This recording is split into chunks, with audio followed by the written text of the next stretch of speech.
En este video vamos a conversar sobre representaciones gráficas sobre cuantiles. Comenzaremos por presentar el diagrama de cajas. Este tipo de gráfico también es llamado como diagrama de cajas y bigotes o box plot. Se utiliza para representar una sola variable numérica y permite visualizar tres propiedades de la variable: el centro, la dispersión y la forma. Entre otras cosas, nos permite conocer la posición de la mediana, la posición del primer y tercer cuartil, el grado de asimetría de la distribución de la variable, el rango total de la variable y el rango intercuartil, y si existen o no valores extremos. Veamos ejemplos. Esta es una representación gráfica de un diagrama de cajas. Está construida a partir de los datos del censo de psicólogos. Muestra la variable edad. Vamos a ver entonces qué significa cada una de las representaciones y de las líneas que aparecen en ese diagrama.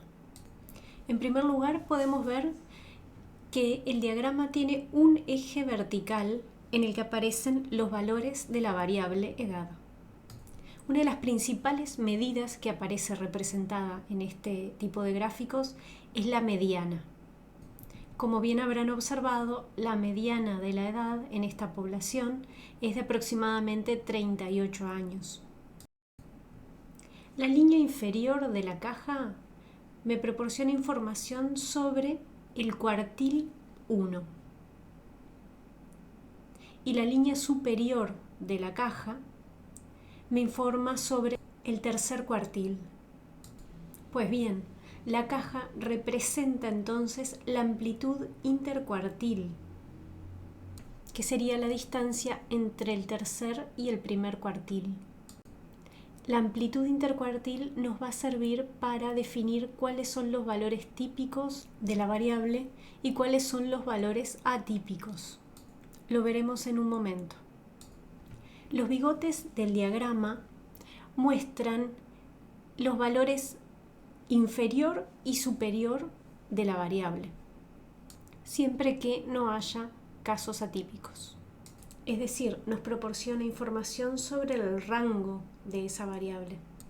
El valor inferior en este caso es aproximadamente 23 años, que sería la edad de las y los psicólogos más jóvenes según los datos del censo.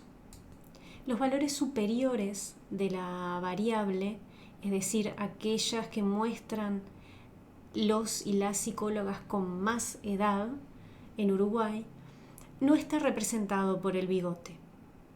Y esto se debe a que en las edades superiores hay casos atípicos, es decir, que hay valores de la edad que son numéricamente distantes del resto de los valores de la edad. En este ejemplo, los valores atípicos están por encima de la edad de 76 años. Pero ¿cómo saber cuándo un caso es atípico y cuándo no?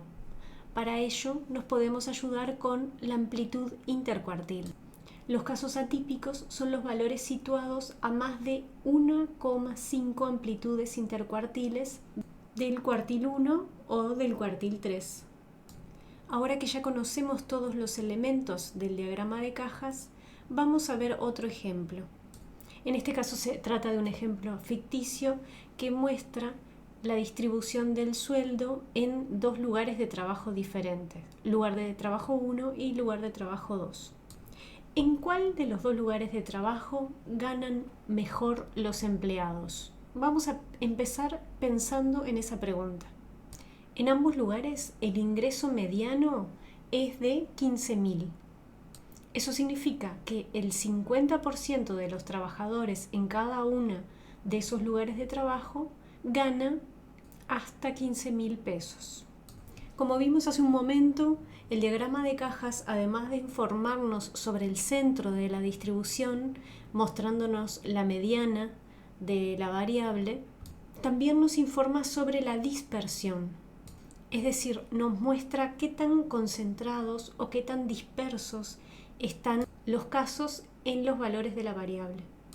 En este ejemplo, La distribución del sueldo del primer lugar de trabajo es más dispersa que la distribución del sueldo del segundo lugar.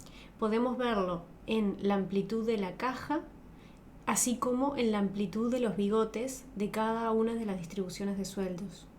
¿Cómo puedo interpretar eso? En el grupo de las personas del lugar de trabajo 1, hay algunas personas que ganan casi 18.000 pesos y hay algunos casos atípicos que ganan más que eso. Pero también hay trabajadores que ganan mucho menos, inclusive menos de 12.000.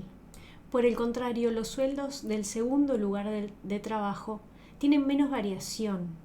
Quienes menos ganan más de 13.000 pesos, pero nadie gana más de 17.000 pesos. Ambas distribuciones son bastante simétricas, concepto que vamos a estudiar en profundidad en la próxima unidad. Hasta aquí todo lo referente a diagrama de cajas. Veamos ahora otro tipo de gráficos que muestra no los cuantiles en el sentido estrictamente estadístico como puntos de corte, sino que muestra o que grafica a una variable categórica construida a partir de cuantiles, en este caso quintiles de ingreso. Se trata de un gráfico extraído del reporte Uruguay del MIDES del año 2015 y que muestra el porcentaje de repetición de los niños en primaria por quintil de ingresos del hogar en el que viven. ¿Qué nos muestra ese gráfico? Que el porcentaje de repetición para los niños que viven en hogares que se ubican dentro del primer quintil de ingresos, el porcentaje de repetición es del 43,2%. Mientras que para los niños que viven en hogares que se ubican dentro del quintil 5, es decir, aquellos hogares que tienen mayores ingresos, el porcentaje de repetición es bien bajo, apenas el 4,6% de los niños que viven en hogares ubicados en el quintil 5 repiten en primaria. Por lo tanto, este gráfico nos sirve para conocer la desigualdad en el desempeño educativo en función del ingreso con datos de Uruguay de 2013.